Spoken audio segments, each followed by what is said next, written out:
ছোটবেলায় যে ভাই বোনের সাথে ঝগড়া হলে 2 মিনিট পরেই আবার মিল হয়ে যেত, বড়বেলায় সেই একই ভাই বোনের সাথে ঝগড়া হলে শেষবার দেখা হয় জানা যায়।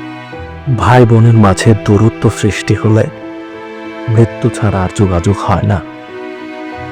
একসাথে বড় হওয়া, একই মায়ের গর্ভে জন্ম নেওয়া ভাই বোনগুলো কেন বড় হয়ে পর হয়ে যায়?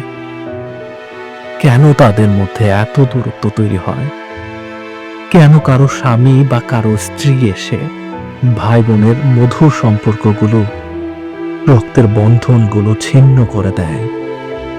এই কেনর উত্তর নেই, কারণ এর জন্য প্রত্যেক ভাই বোনই দায়ী।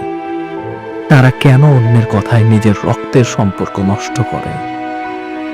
কেন সত্য মিথ্যা যাচাই করার মুরুত নেই তাদের?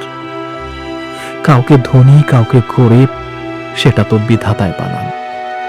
টাকা আর আত্মগরিমায় অন্ধ হয়ে মানুষ একই বিছানায় ঘুমানো ভাই বোনের সাথে দূরত্ব তৈরি করে যোজন যোজন মাইলের।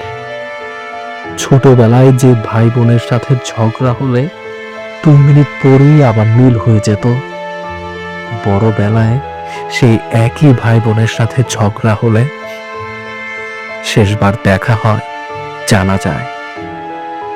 কি কঠিন সত্য, তাই না?